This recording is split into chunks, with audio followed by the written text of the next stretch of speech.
मंगलाचरण करेंगे। ओम नमः सिद्धेभ्यः जय श्री ओम नमः सिद्धेभ्यः जय श्री ओम नमः सिद्धेभ्यः। मंगलम भगवान वीरो मंगलम गौतमो गणे मंगलम कुंद कुंदाद्यो जैन धर्मोस्तु मंगलम सर्वमंगल मांगल्यम सर्वकल्याणकारकम प्रधानम सर्वधर्माणां जैनम जयतु शासनम जैनम जयतु शासनम जैनम जयतु शासनम मोक्षमार्गस्य नेतारं वेत्तारं कर्मभूभृतां ज्ञातारं विश्वतत्त्वानां वन्दे तद्गुणलब्धये। आचार्य उमा स्वामी द्वारा रचित तत्वार सूत्र नाम का ग्रंथ हमारे सामने है। इसके माध्यम से हमने पहले अध्याय में सम्यक दर्शन ज्ञान चारित्र संबंधी विविध वासनाएं हैं, विभिन्न अवस्थाएं हैं, उन सबको जाना, सम्यक दर्शन प्राप्त करने की विधियां जानी, सम्यक दर्शन के भेद जाने और प्रमाणनय निक्षेप आदि के बारे में पढ़ा। उसके बाद सम्यक दर्शन प्राप्त हो करने के लिए किस क्रम से क्या किया जाए ये जाना।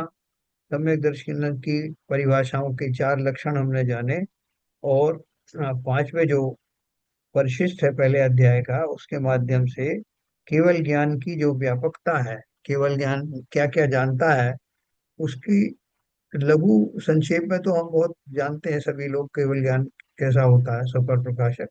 लेकिन उसमें क्या क्या चीज शामिल होती हैं, इसको बताने के लिए उन्होंने समस्त सिद्धांत शास्त्र का इसमें समागम हमको करके दिखाया है कि वो क्या क्या चीजें जानते हैं। उस बहाने से हमको वो जो सारी बारीकियां हैं जो जैन सिद्धांत की हैं, वो सारी जैन दर्शन की सब इसके अंदर में आ गई हैं। तो कल तक जितना पढ़ा था उससे आगे आज पढ़ते हैं।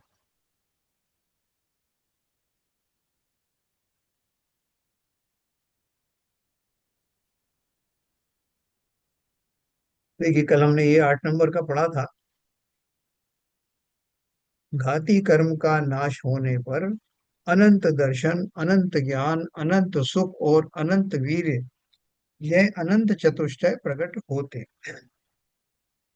वहां अनंत दर्शन ज्ञान से तो छहों द्रव्यों से भरपूर जो यह लोक है, उसमें जीव अनंत अनंत और पुद्गल उनसे भी अनंत गुने हैं। और धर्म, अधर्म तथा आकाश, ये तीन द्रव्य एवं असंख्य काल द्रव्य हैं। उन सर्व द्रव्यों की भूत भविष्य वर्तमान काल संबंधी अनंत पर्यायों को भिन्न भिन्न एक समय में देखते और जानते हैं। यानी देखो, ऐसा भी नहीं कि वो खिचड़ी बनकर बना के देख रहे हो, ये सब चीज सब मिली जुली दिख रही है।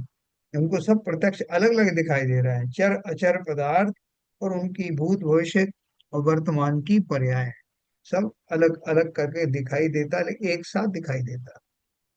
यानी कितना आपको बहुमान आएगा ये सोच करके कि संसार का एक भी पदार्थ ऐसा नहीं, एक भी द्रव्य ऐसा नहीं जिसके गुणों की पर्यायों को, भूत भविष्य वर्तमान को वो न केवल जानते हैं, युगपत जानते हैं, बल्कि निरंतर जानते हैं। तो ये एक बहुत अभूतपूर्व चीज है। हम तो उसको, उसका अनुमान भी नहीं लगा सकते कि कितना बृहद ज्ञान होगा। सर, इसका अष्टपहर। इसका हाँ एक प्रैक्टिकल एग्जांपल मैं देख चुका हूँ। जी। ये गांधीनगर में ये स्वामीनारायण टेम्पल है। हाँ। उसमें एक एग्जीबिशन है और उस एग्जीबिशन के पार्ट में एक स्क्रीन है, वहां पर टीवी स्क्रीन बहुत बड़ा। और उसमें 18 स्क्रीन है एक स्क्रीन के अंदर।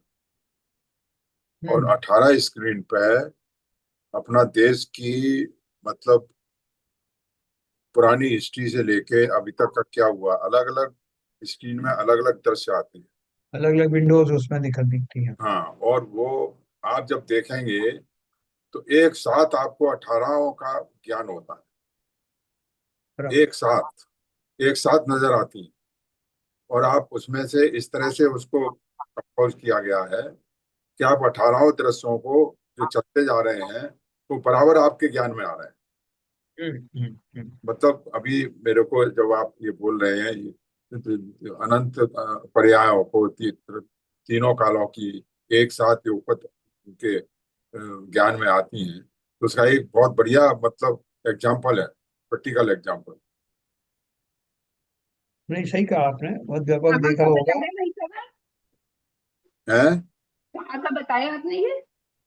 अब मुझे गांधीनगर में स्वामीनारायण टेम्पल के अंदर एक पूरी एग्जीबिशन है, वो 1.5 घंटे की, पूरा एयर कंडीशनड है। उसमें अच्छा। एंटर होने से बाहर होने तक 1.5 घंटा टाइम लगता है। उसमें जी। एक पार्ट में, उसमें एक टीवी स्क्रीन पर वो दिखाते हैं, वो दस हम्म। 10 मिनट का शो है। वो बहुत ही अद्भुत चीज। अच्छा, आपने देखा है? हाँ, मैं देखा है, 96 में देखा है। अच्छा। हाँ। तो ये बहुत अपन अभी भी देखते हैं। खूबसूरत। हाँ। अभी टीवी में अपन देखते हैं ना कि सब 15 अगस्त ये देश के किन किन भागों में मनाया गया। तो उसमें तस्वीर आ जाती है कि साहब वो जो मणिपुर में ऐसा मनाया गया, कलकत्ते में, इस बंगाल में ऐसा मनाया गया। एक छोटे छोटे से उसमें वो क्लिपिंग से आ जाते हैं एक स्क्रीन पर। तो वो उसका एक छोटा सा रूप है जो सीबीएन साहब बता रहे हैं, वहाँ और व्यापक रहा होगा। तो कुल मिलाकर के आज की टेक्नोलॉजी में काफी कुछ उसका अंश दिखाई देता है, उससे हमको इन्फ्रेंस मिलता है कि केवल ज्ञान का स्वरूप कैसा होता होगा। वो एक चलता फिरता जो है तो यहाँ पर टीवी। मैं सुबह सुबह प्रदीप अपना पूजा प्रदीप में देख रहा था। तो एक युग पद का जो उसमें मीनिंग ये दिया था कि मतलब 14 पूर्व में जितने भी पद हैं, वो कहीं से भी चालू करो, उससे आगे से उसके पीछे का सब जानते हैं, ऐसा दिया था उसने। हाँ, बिल्कुल सही कह रहे हैं आप। बिल्कुल हम्म। सही है। कौन बोल रहे थे, मैं समझ नहीं पाया। हाँ, मैं शैलेंद्र बोल रहा था। मैं आगरा आया हुआ हूँ, थोड़ा मोबाइल से किया है। अच्छा अच्छा, शैलेंद्र जी बोल रहे हैं। शैलेंद्र बोल रहे हैं, अच्छा, वो आवाज थोड़ी सी बदली लग गई। हाँ, मैं आगरा चलिए। मोबाइल से वो बात कर रहा था। हाँ। अच्छा अच्छा, वेरी गुड। तो देखो आगे चलते हैं। मतलब ये इसको आप एंजॉय करिए केवल ज्ञान की पर्याय को, कि वो कितनी व्यापक और कितना उसके अंदर में ब्रॉडनेस है। श्री पंचाशती काय, है ना, तो उन्होंने ऊपर क्या लिखा? तीन द्रव्य एवं असंख्यात काल द्रव्य, धर्म धर्म अधर्म दत्त आकाश, ये तीन द्रव्य एवं असंख्य काल द्रव्य हैं। उन सर्व द्रव्यों की भूत भविष्य वर्तमान काल संबंधी अनंत पर्यायों को भिन्न भिन्न एक समय में देखते और जानते, भिन्न भिन्न क्या हुआ? पर्याय, अलग अलग भिन्न भिन्न पर्यायों को एक समय में देखते और जानते हैं। श्री पंचाशती काय की श्री जयसेनाचार्य कृत टीका पृष्ठ 87 गाथा में 5 में कहा है कि नाना नाणम चाणक्ति केवलिनो गाथ, केवलिनो, ऐसी गाथा नंबर 5 है, जिसका अर्थ है केवली भगवान को ज्ञाना ज्ञान नहीं होता। ज्ञाना ज्ञान मतलब ज्ञान और अज्ञान, अर्थात उन्हें किसी विषय में ज्ञान और किसी विषय में अज्ञान वर्तता है, ऐसा नहीं होता, किंतु सर्वत्र ज्ञान ही वर्तता है। 10वां नंबर है भगवान भूतवली आचार्य प्रणीत महाबंध प्रथम भाग, जो प्रथम श्रुति स्कंद लिखा गया था ना छठ खंडागम के माध्यम से जो हुआ था, उसमें उसका एक पोर्शन है। वो लिखा कि भूतबली और पुष्पदंत और भूतबली नाम के दो मुनि हुए थे ना। तो उनमें उन्होंने जो लिखा था वो छठ खंडागम का जो मैटर था, उनमें भूतबली आचार्य ने क्या लिखा था? एक महाबंध नाम का एक ग्रंथ लिखा था। महाबंध प्रथम भाग, प्रकृति बंधाधिकार, प्रश्न नंबर 27-28 में केवल ज्ञान का स्वरूप निम्न प्रकार से कहा है। केवली भगवान त्रिकालावच्छिन्न लोक अलोक संबंधी संपूर्ण गुण पर्यायों से समन्वित अनंत द्रव्यों को जानते हैं। ऐसा कोई ज्ञेय नहीं हो सकता जो केवली भगवान के ज्ञान का विषय न हो, है ना। देखो नीचे उन्होंने नोट में लिखा है, जिसका स्वभाव अगाध है और गंभीर है, ऐसे समस्त द्रव्यों को भूत वर्तमान तथा भावी काल का क्रम से होने वाली अनेक प्रकार की अनंत पर्यायों से युक्त एक समय में ही प्रत्यक्ष जानना आत्मा का स्वभाव है। वो केवल ज्ञान वाली पर्याय, अर्थात जिस पर्याय, जिस गुण के कारण से वो समस्त द्रव्यों की समस्त पर्यायों को एक साथ जानते हैं, ऐसा गुण आत्मा में ही विद्यमान है। खाली वो पर्याय प्रकट होनी बाकी है जिसमें वो दृष्टिगोचर होता है ना। जैसे मान लीजिए कि किसी व्यक्ति के बारे में बताया कि वो अभी उसके मसल्स जो है अभी कमजोर है, लेकिन उसमें शक्ति है उनको मजबूत बनाने की। तो हमें दिख तो रहा नहीं कि उसने बना लिए, लेकिन एक समय ऐसा आया जब उसकी वो मसल बनी हुई दिखाई दी। तो मतलब वो क्षण आया जिसमें वो सारी जो कुछ भी उसमें तो वो योग्यता तो थी बनने की, लेकिन वो जो साधन थे नहीं मिल रहे थे, वो साधन मिले तो वो उनकी योग्यता उभर कर सामने आ गई। तो ठीक इसी प्रकार से केवल ज्ञान रूपी जो गुण है वो तो आत्माओं में विद्यमान है, लेकिन उसकी वो जहाँ प्रकट होगी उस पर्याय का नाम केवल ज्ञान प्रकट हुआ ऐसा कह करके कहा जाता है ना। आत्मा का स्वभाव है ना लिखा है, तो हमारा भी स्वभाव है। इसलिए हमको बहुत उत्साह पूर्वक ये बात सुननी है कि अभी तो हमको थोड़ी सी बात भी पता नहीं होती, हमारा चश्मा कहाँ भूल आए, कौन सी चीज कहाँ रखी है, हमको उतना ही पता नहीं होता। तो अब बताओ कि पूरे देश में, पूरे संसार में, पूरे तीनों लोक में कहाँ क्या हो रहा है, वर्तमान में क्या हो रहा है, पूर्व में क्या हो चुका है और भविष्य में क्या होने वाला है, ऐसा ज्ञान होना हमारे लिए तो स्वप्न जैसा है कि ऐसा भी कहीं हो सकता है। ये अत्यंत आश्चर्य की बात है ना। जो 64वीं रिद्धि है, 63 रिद्धि तो अपन बहुत लोगों को हो जाती, 64वीं रिद्धि यानी केवल ज्ञान वाली रिद्धि है, उसका ये सभी आत्माएं उसके योग्य हैं, योग्यता रखने वाले हैं, लेकिन जब प्रकट होगी तभी वो प्रकट होगी। तो ज्ञान का धर्म ज्ञेय को जानना है, और ज्ञेय का धर्म है ज्ञान का विषय होना, है ना। ज्ञाय ज्ञेय, ज्ञेय और हाँ, हाँ, क्या? हाँ, ज्ञायक और ज्ञेय दो है ना। तो ज्ञायक माने जानने वाला और ज्ञेय माने जिसे जाना जाता है। इनमें विषय विषयी विषयी भाव संबंध है। जब मति और शुद्ध ज्ञान के द्वारा भी यह जीव वर्तमान के सिवाय भूत तथा भविष्य काल की बातों का परिज्ञान करता है, तब केवली भगवान के द्वारा अतीत अनागत वर्तमान सभी पदार्थों का ग्रहण करना युक्ति युक्ति ही है ना। क्या बोल रहे हैं कि हमारा जो साधारण सा मति और शुद्ध ज्ञान है उसके द्वारा भी हम वर्तमान को जानते हैं, भूतकाल को भी जानते हैं, और भविष्य के बारे में भी हम जान सकते हैं कि हमारा भविष्य क्या होने वाला है। मैं अभी इस स्विच को जलाऊंगा और स्विच को ऑन करूंगा और ये लाइट जल जाएगी। और भी बहुत सारी चीजें भविष्य के बारे में हम भी बहुत सारी बातें जानते हैं। तो बोलते हैं जब साधारण सा मति और शुद्ध ज्ञान भी इतनी सामर्थ्य रखता है, तब केवली के द्वारा अतीत अनागत वर्तमान सभी पदार्थों का ग्रहण करना युक्ति युक्त ही है, अर्थात बिल्कुल संभव है।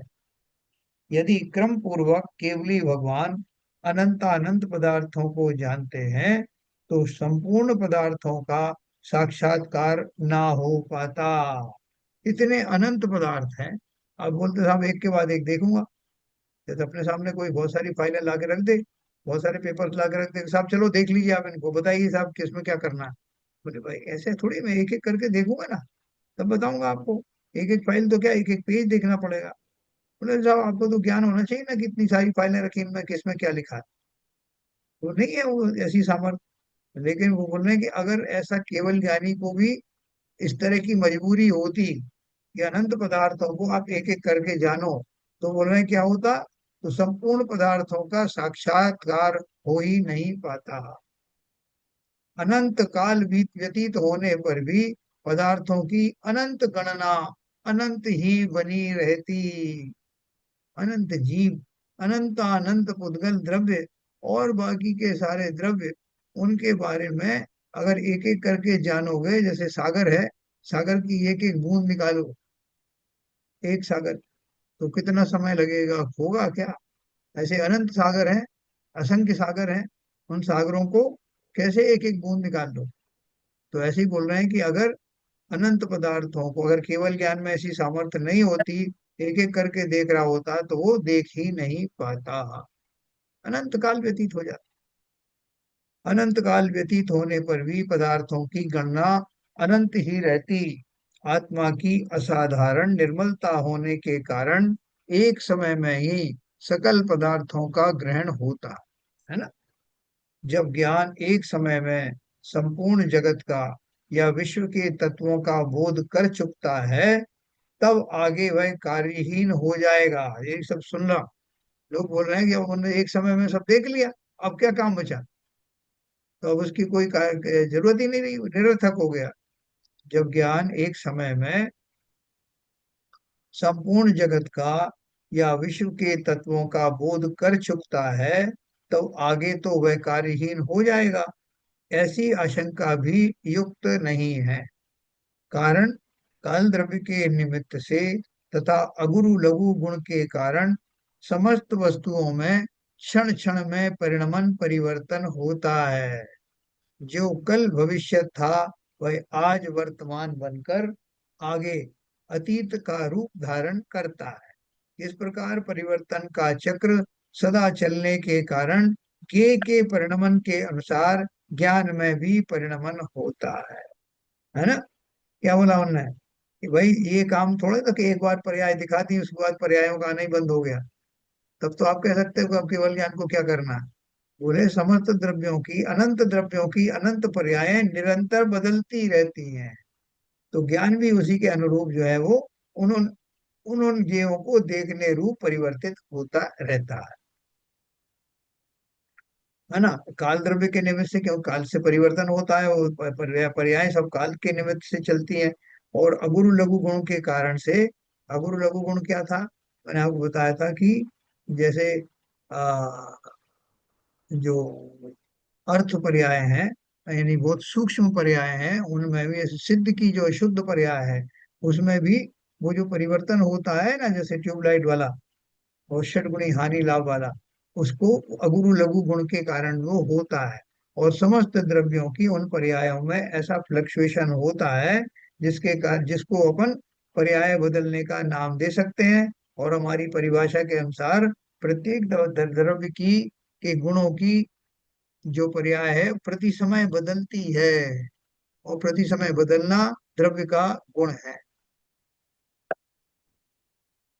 जो कल भविष्य था वह आज वर्तमान बनकर आगे अतीत का रूप धारण करता है। महावीर स्वामी की पूजन में लिखा है ना, वर्तमान जो आपका वह मेरा भविष्य, और जो आपका भूतकाल था वो मेरा वर्तमान, ऐसा करके उसमें लिखा है पूजन में। तो इस प्रकार परिवर्तन का चक्र सदा चलने के कारण ज्ञेय के परिणमन के अनुसार ज्ञान में भी परिणमन होता है। ज्ञान भी बदलेगा ना। अभी ज्ञान में आप बोले एक छोटी सी चीज देख रहे थे आप, अब आपने और व्यापक बड़ा दूर से देखा, फिर साइड से देखा, तो ऐसे जैसे देखने में परिवर्तन आता है, ऐसे ही ज्ञान की जो पर्याय है, ज्ञान की दशा भी बदलती रहती। जगत के जितने पदार्थ हैं उतनी ही केवल ज्ञान की शक्ति या मर्यादा नहीं है। एक ध्यान से सुनना, जगत के जितने पदार्थ हैं उतनी ही मात्र केवल ज्ञान की शक्ति या मर्यादा नहीं है। केवल ज्ञान तो अनंत है। यदि लोक अनंत गुणा भी होता, अनंत गुणा और बड़ा होता, तो तो भी केवल ज्ञान रूपी सिंधु में वह बिंदु तुल्य समा जाता। अब सोचो कितनी व्यापकता हो, कि जितने पदार्थ हैं, जितनी उनकी पर्याय हैं, उतना ही उसका सामर्थ्य है, ऐसा नहीं। सामर्थ्य तो उससे अनंत गुना भी है ना। जैसे हम अपनी आंखों से 10 10 किलोमीटर तक का देख पाते हैं, तो वो सामर्थ्य है। लेकिन आप अब एक कमरे में बैठे हैं तो उस कमरे में इतने दूर तक दृष्टि जाती नहीं, और ना वहाँ कोई दृश्य है, तो वो हम सिमट करके उसको कमरे में ही उसको संकुचित कर लेते हैं जितना पदार्थ देख सकते हैं। लेकिन कोई कहे कि आपकी कैपेसिटी है क्या बाहर उतनी दूर देखने, हाँ कैपेसिटी है, लेकिन जरूरत नहीं है तो नहीं उसका यूज करते, उतने ही पदार्थ है। तो यही बोल रहे हैं, केवल ज्ञान अनंत है। यदि लोक अनंत गुणित भी होता, तो केवल ज्ञान रूपी सिंधु में वह बिंदु तुल्य समा जाता। अनंत केवल ज्ञान के द्वारा अनंत जीव तथा अनंत आकाश आदि का ग्रहण होने पर भी वे पदार्थ शांत नहीं होते। अनंत ज्ञान अनंत पदार्थ या पदार्थों को अनंत रूप से बताता है। इस कारण ज्ञेय और ज्ञान की अनंतता अबाधित रहती है। देखो क्या बोला उन्होंने, अनंत केवल ज्ञान के द्वारा अनंत जीव तथा अनंत आकाश आदि ग्रहण होने पर भी वे पदार्थ शांत नहीं होते। शांत नहीं होते मतलब कि आप ये नहीं कह सकते ये पदार्थ जो है अभी 10 साल पहले ही आया है ना। शांत का अर्थ है कि वो किसी समय में उनका शादीपना आया, पहले वो अनादिकाल में नहीं थे, ऐसा नहीं। वो तो हमेशा से हैं, अनादिकाल से हैं, अनंत काल तक रहेंगे। जिनको केवल ज्ञान हुआ अभी, और अभी से जानना शुरू करेंगे। इनको पहले से केवल ज्ञान था तो वो पहले से जान रहे। ऐसा, इस कारण ज्ञेय और ज्ञान की अनंतता अबाधित रहती है। ज्ञान भी अनादिकाल से है, किसी न किसी ज्ञान का विषय पदार्थ रही है, और पदार्थ भी अनादिकाल से है। उपरोक्त आधारों से निम्नोक्त मंतव्य मिथ्या सिद्ध होते हैं। ये बोल रहे हैं कि जो हमने आपको बताया उससे लोगों की जो मिथ्या धारणा है वो कैसे समाप्त होती है। नंबर एक, केवली भगवान भूत और वर्तमान कालवर्ती पर्यायों को ही जानते हैं, और भविष्यत पर्यायों को वे हों तब जानते हैं। देखो क्या एक लोगों ने बोला,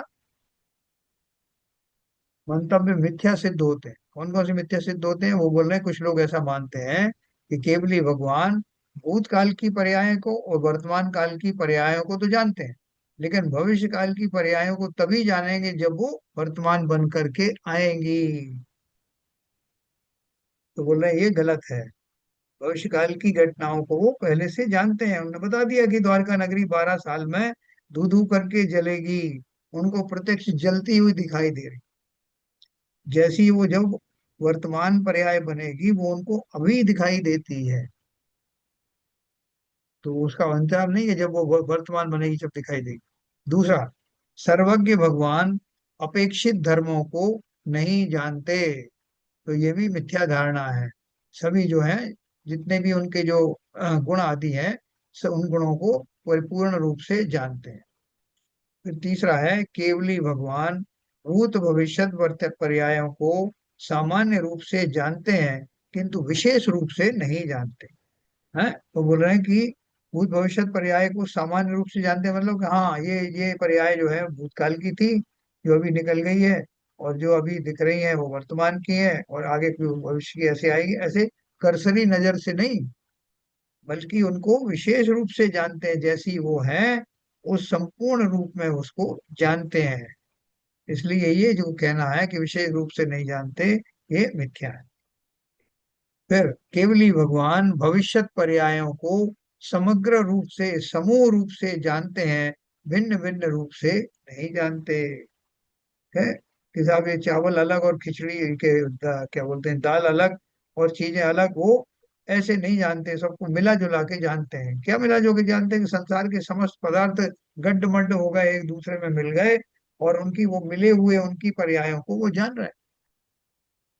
कि खिचड़ी अभी जो है कच्ची थी, खिचड़ी अभी पक गई है, अब ज्यादा पक गई है, लेकिन खिचड़ी के कॉन्स्टिट्यूएंट्स को नहीं जानते, ऐसा नहीं है ना। केवली भगवान भविष्यत पर्यायों को, भविष्य होने वाली पर्यायों को समूह रूप से जानते हैं। मात्र समूह रूप से नहीं, भिन्न भिन्न भी जानते हैं, जैसा अपन ने ऊपर पढ़ा। हर एक द्रव्य की अलग अलग पर्यायों को, और भविष्य की पर्यायों की अभी बात चल रही है, वो उद्गल की पर्यायों को भी जानेंगे। इस कमरे को जान रहे हैं कि इस कमरे का, मान फॉर एग्जाम्पल, इस कमरे का जो है भविष्य में क्या होने वाला है। बगल में रहने वाला मकान जो है उसका भविष्य में क्या होने वाला, सब उनको सेग्रीगेट होकर के दिखाई देते हैं। क्यों दिखाई देते हैं? वो सेग्रीगेट नहीं करते, उनको जरूरत नहीं है। उनके ज्ञान में ऐसी क्षमता है कि वो उसी रूप में उसमें झलकते हैं। तो ये भिन्न भिन्न रूप से नहीं है। ज्ञान सिर्फ ज्ञान को ही जानता है। मैंने एक एक भ्रम क्या है कि ज्ञान पदार्थों को नहीं जानता, ज्ञान सिर्फ ज्ञान को ही जानता। फिर बताया, सर्वज्ञ के ज्ञान में पदार्थ झलकते हैं, किंतु भूतकाल तथा भविष्य काल की पर्यायें स्पष्ट रूप से नहीं झलकती। इत्यादि मंतव्य सर्वज्ञ को अल्पज्ञ मानने जैसे हैं। हैं? बहुत सारे लोग जो है इतना कल्पना नहीं कर पाते कि ऐसा भी कोई करते हो। तो इसलिए लोगों ने अधूरी आधी अधूरी मान्यताएं बना दी। या कुछ लोग तो ये बोलते हैं कि जो भूतकाल और भविष्य काल के काल की बात वो स्पष्ट नहीं जान सकते। कुछ ये भी बोलते हैं कि वो स्व को तो जान सकते हैं लेकिन पर को नहीं जान सकते। कुछ बोलते हैं नहीं वो पर को ही जानते हैं, स्व को नहीं जान सकते। तो ये सारी जो है घटनाएं, सारी जो एजम्पशंस हैं वो गलत है, ऐसा हमने बता। केवल ज्ञान अर्थात सर्वज्ञ का ज्ञान द्रव्य पर्यायों का शुद्धत्व, अशुद्धत्व आदि अपेक्षित धर्मों को भी जानता है। केवल ज्ञान किसको जानता है? द्रव्य पर्यायों का शुद्धत्व, अशुद्धत्व आदि अपेक्षित धर्मों को भी जानता है। श्री समय सार जी में अमृत चंद्राचार्य कृत कलश नंबर 2 में केवल ज्ञानमय सरस्वती का स्वरूप इस प्रकार कहा है।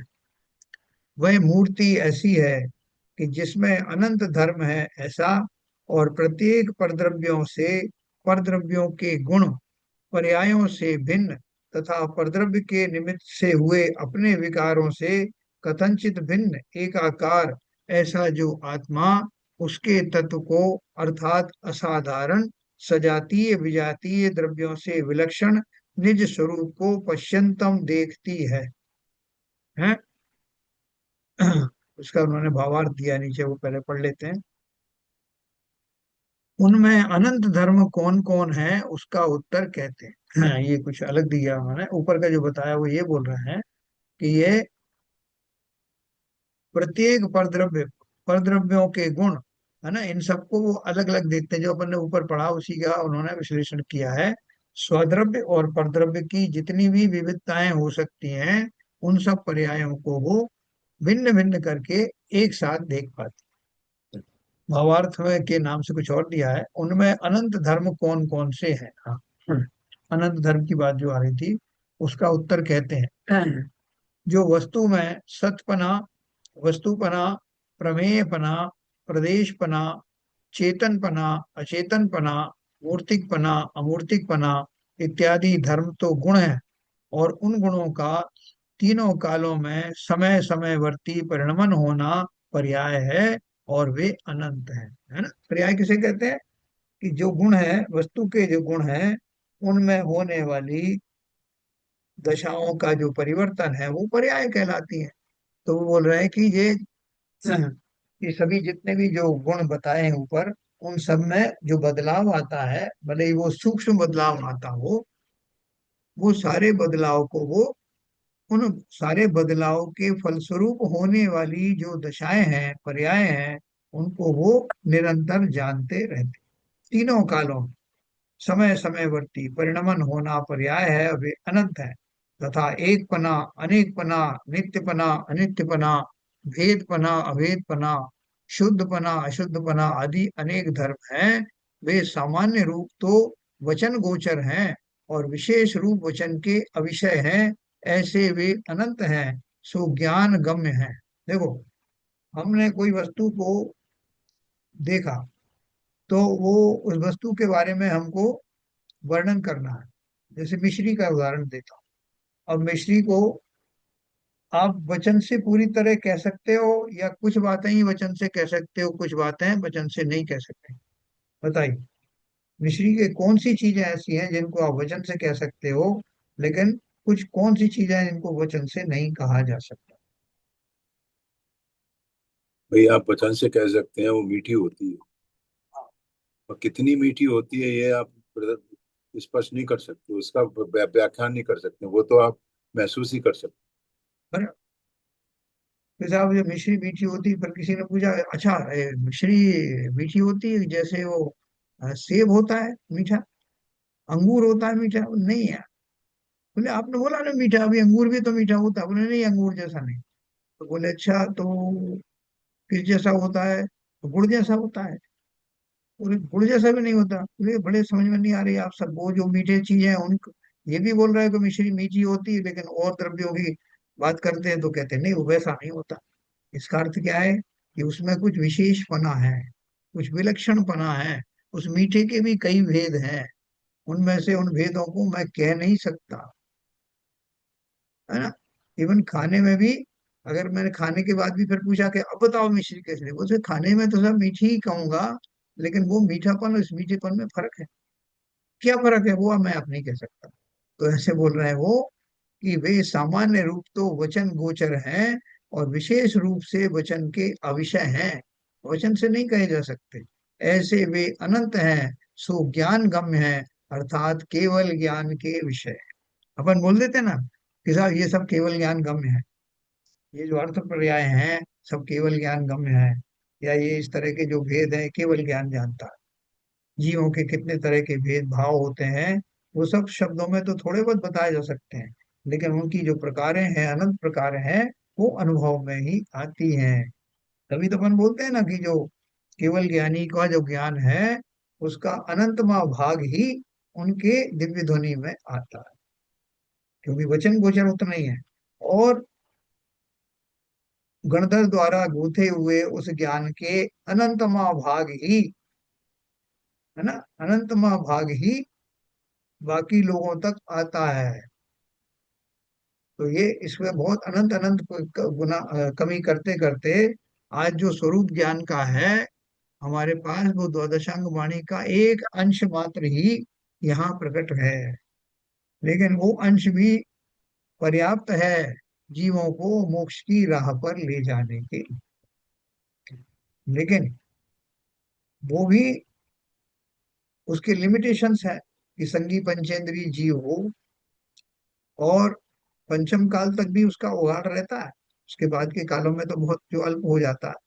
लेकिन ये अभी मौजूद है इस पर्याय में, हम और आप सब पंचम काल के प्रथम पाए में हैं।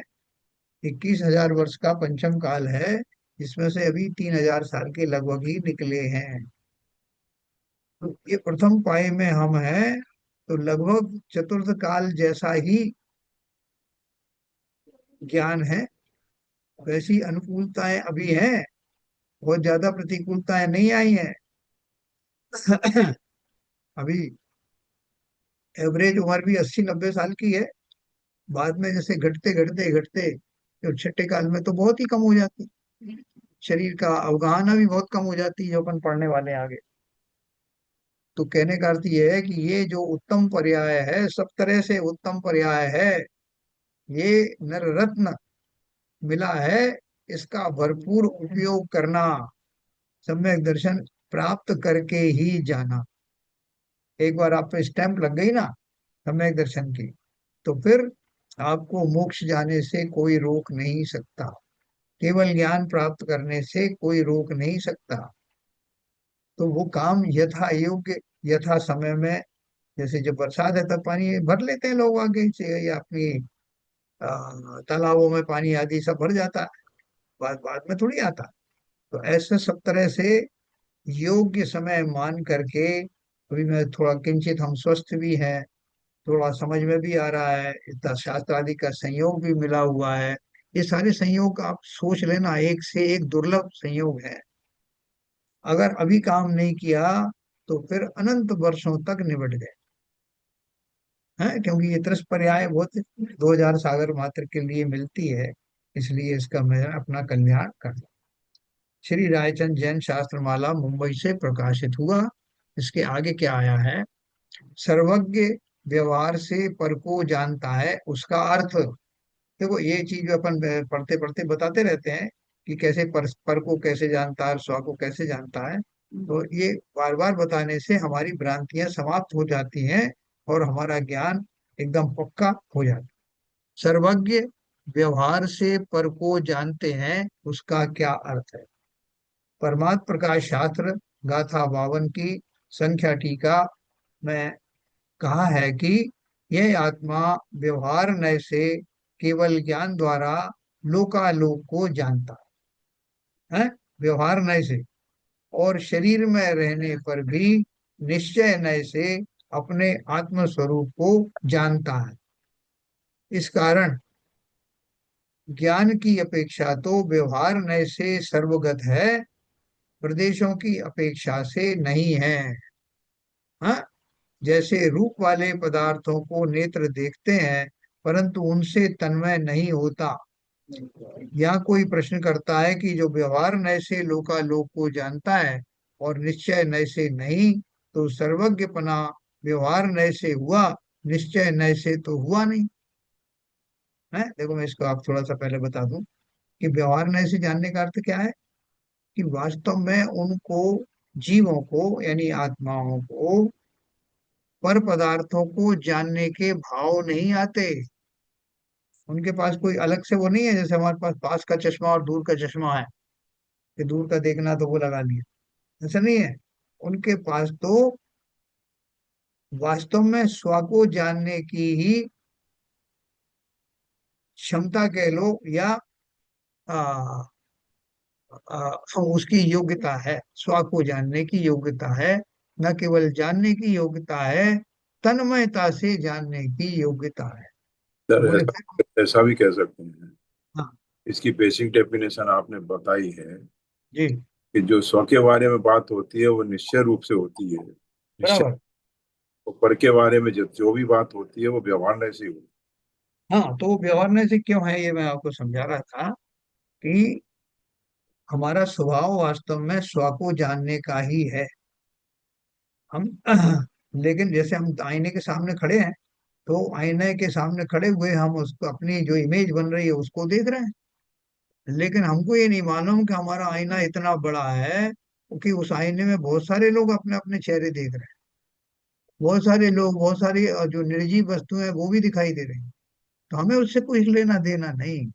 मैं तो उस दर्पण में अपने मात्र को तन्मय होकर देख रहा हूँ, मुझे इसका पता ही नहीं। लेकिन दूसरे लोग कहेंगे कि भाई साहब, आप सबको देख रहे थे, हमें मालूम पड़ गया। कहाँ देख रहे थे? बोले आप जहाँ देख रहे थे वहीं तो सब लोग देख रहे थे, उसी दर्पण। तो मुझे नहीं मालूम वो देख रहे थे कि नहीं देख रहे थे। मुझे ये पता लगा कि मेरा दर्पण बहुत बड़ा है, और मेरे ना देखने पर भी वो सब उसमें दिखाई दे रहे। तो ऐसा परद्रव्यों का ज्ञान में झलकना, वो व्यवहार से जानना कहा जाता है। व्यवहार से क्यों कहा? कि मैं जानने की कोशिश नहीं कर रहा हूँ, वो मेरे ज्ञान रूपी जो स्क्रीन है उसमें झलक रहे, इसलिए वो व्यवहार का कथन। और निश्चय से मैं स्वयं को ही जान सकता हूँ, जान भी रहा हूँ। ये सिंपल बात। जैसे रूप वाले पदार्थों को नेत्र देखते हैं परंतु उनसे तन्मय नहीं होता। यहाँ कोई प्रश्न करता है।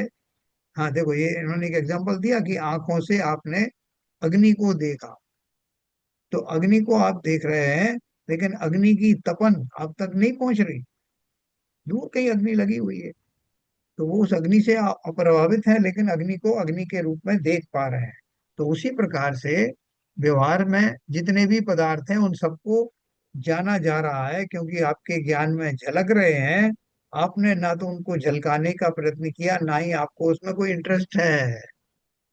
जो ये बोलते तीनों लोगों की सब पर्यायों को एक पर जानते, तो वो देख रहे हैं क्या? उनको इसमें इंटरेस्ट है क्या?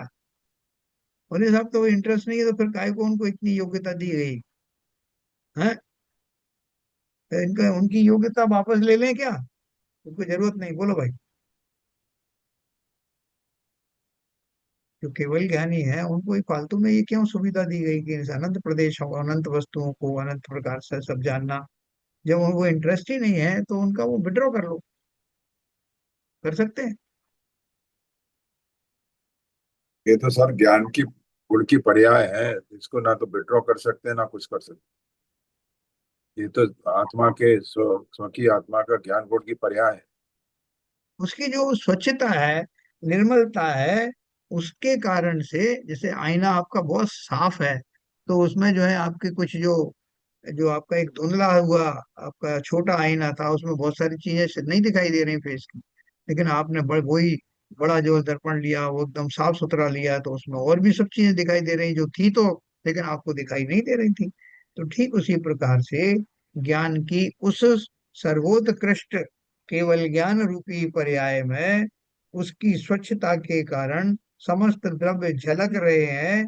आपको उनसे कोई इंटरेस्ट हो या ना हो, क्योंकि आप वीतरागी हैं, लेकिन झलक रहे हैं, तो दुनिया ये कहेगी कि उसमें सब दिखाई दे रहे हैं। इसलिए व्यवहार। यहाँ कोई प्रश्न करता है कि जो व्यवहार नय से लोकालोक को जानता है और निश्चय नय से नहीं, तो सर्वज्ञपना भी व्यवहार नय से हुआ, निश्चय नय से तो कहाँ हुआ? उसका समाधान करते हैं। जैसे अपनी आत्मा को तन्मयी होकर जानता है, उसी तरह परद्रव्य को तन्मयी पने से नहीं जानता।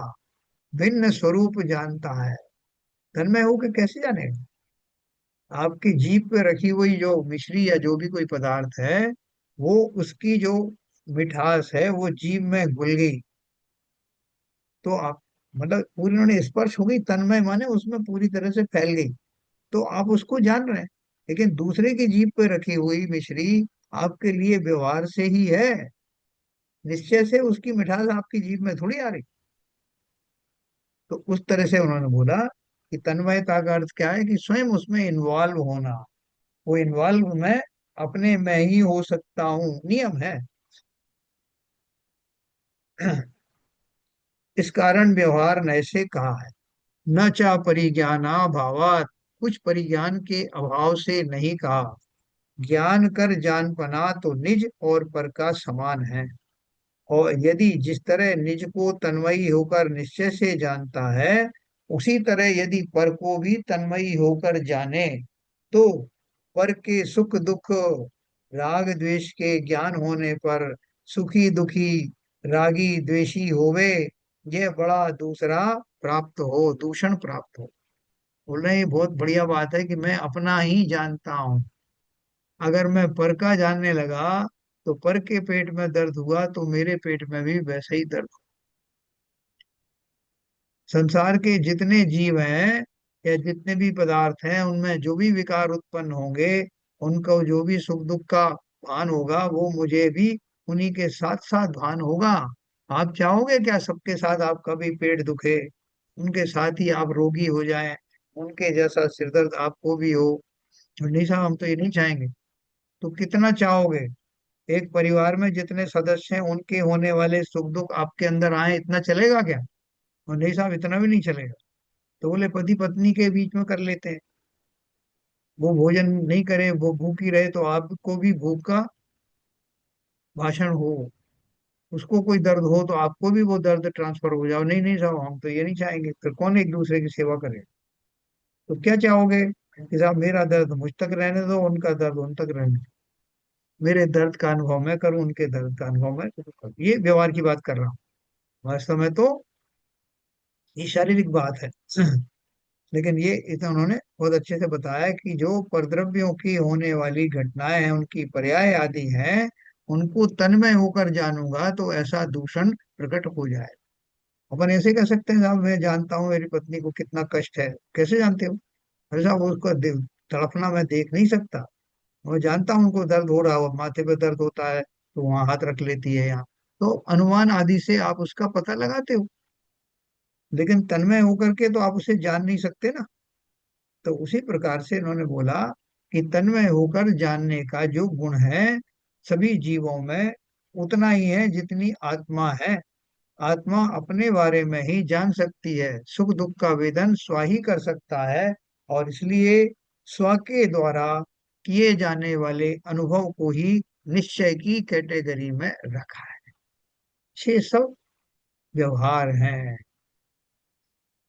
इस प्रकार समय सार जी पत्र इतने में श्री जयसेनाचार्य ने भी कहा है, यदि व्यवहारेण परद्रव्यम जानाति तर्हि निश्चयेन सर्वज्ञो न भवतीति।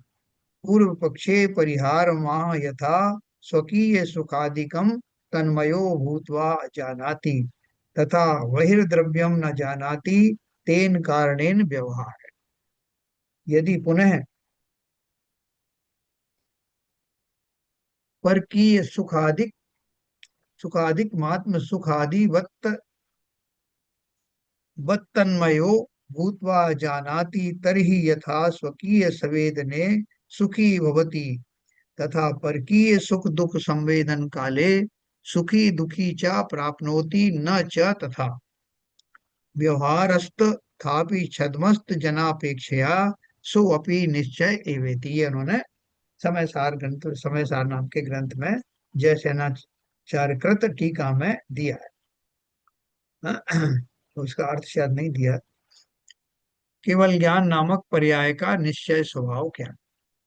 पंचाशतिकाय शास्त्र की गाथा 49 की टीका में श्री जयसेनाचार्य ने कहा है कि तथा जीवे निश्चयन क्रम करण व्यवहार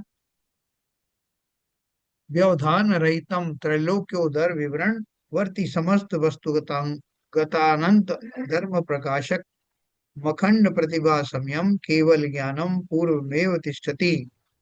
तथा गाथा नंबर 29 की टीका में जो भी संस्कृत में लिखा है मैं पढ़ देता हूँ। मैं भी कहा है कि अत्र स्वयं जात मिति वचनेन पूर्वोक्तमेव निरुपाधित्वं समर्थितम् तथा च स्वयमेव सर्वज्ञो जातः सर्वदर्शी च जातो निश्चय नये नेति पूर्वोक्तमेव सर्वज्ञत्वं सर्वदर्शित्वं च समर्थित मिति। गाथा 154 की टीका में कहा है समस्त वस्तु गतानंत धर्माणाम युग देश परिचिति समर्थ केवल ज्ञान। ऐसे इन्होंने ये सब गाथाओं में जो जो संस्कृत में लिखा है वो सब लिखा है, फिर लास्ट में उसका सार आपको बताया है जो अपन कल पढ़ने वाले हैं, है ना। देखो नीचे लिखा है, थोड़ा सा पढ़ता हूँ। सर्वज्ञ मात्र आत्मज्ञ ही है ऐसा कहना ठीक नहीं है, कारण कि संपूर्ण आत्मज्ञ होना परद्रव्यों को भी सर्वथा सर्व विशेष भावों सहित जानता है। विशेषों के लिए, है ना, देखो सर्वज्ञ मात्र आत्मज्ञ ही है ऐसा कहना ठीक नहीं है, कारण कि संपूर्ण आत्मज्ञ होने वाला परद्रव्यों को भी सर्वथा सर्व विशेष भावों सहित जानता है। हम्म? विशेष के लिए देखो ये सर्वज्ञत्व शक्ति का वर्णन कोई असत कल्पना द्वारा सर्वज्ञ का स्वरूप अन्यथा मानते हैं उसका तथा सर्वज्ञ वस्तुओं के अनंत धर्मों को नहीं जानते ऐसा मानते हैं और उनका उपरोक्त कथन के आधार से निराकरण हो जाता है। देखो तो क्या बताया उन्होंने, मैं चलते चलते आपको बताता हूँ, फिर कल से अध्याय दूसरा शुरू होगा। वो कह रहे हैं कि जब किसी को आत्मज्ञ या सर्वज्ञ कहा जाता है तो उसमें दोनों चीजें ही आ जाती हैं कि वो पर को जानना भी कहीं ना कहीं उसमें छुपा हुआ है। भले ही वो परोक्ष में जानता है लेकिन सर्वज्ञ की जब परिभाषा करेंगे तो आपको कहना ही पड़ेगा कि वो स्व को और पर को दोनों को ही जानते हैं, अनंत पदार्थों को जो सब पर हैं उनको भी जानते हैं। ये सर्वज्ञ की परिभाषा में आता है और किसी प्रकार का इसमें व्यवधान नहीं आता। कल अपन पढ़ेंगे मोक्ष शास्त्र का ये दूसरे नंबर का अध्याय जिसमें जीव के विशेष भावों के बारे में बताए।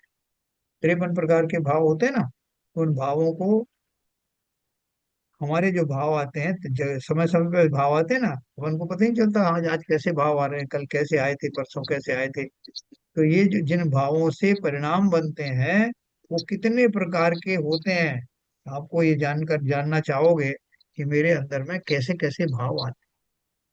अभी तो हम बोलते पता नहीं साहब कैसे कैसे, पता नहीं, अब आपको संख्या सहित बताया जाए कि कौन से भाव आपके जीव के परम पारणमिक भाव हैं, कौन के आपके औदयिक भाव हैं, कौन से आपके क्षायोक्षमिक भाव हैं, कौन से क्षायिक भाव हैं, ये सारी चीजें अपन विस्तार से कल पढ़ने में। चलिए, क्या अटपटा तो नहीं लग रहा आपको कि इतने सारे भाव क्यों बता रहे हो, हमारे तो वैसे ही भाव बढ़ गए हैं। ये सारे जो भाव हैं जान करके हमको बड़ी, देखो ऐसा कोई है जो हमारे बारे में सब कुछ जानता है, और एक दिन मैं भी इस योग्य हो जाऊंगा जो ना केवल अपने बल्कि और सब जीवों के भी भावों को जान पाऊंगा। तो ये भी बहुत अमूल्य वस्तु है। कल अपन इसकी चर्चा करेंगे, जिनवाणी स्तुति करेंगे संजय प्रकाश। सिरिजिणे वाणी जग कल्याणी जग जन मत तम मोह हरि जन मन हारी गण हरे हारी जम जरा भव रोगे हरि तिथैराणं दिव्य जुणिं जो पढ़ै सुड़ै मैये धारै नाणं सौख्य मृणन्तं धरिये सासदे मुख्य पदं पावै सासदे मुखे पदम पावै। जिनवाणी माता की जय। जय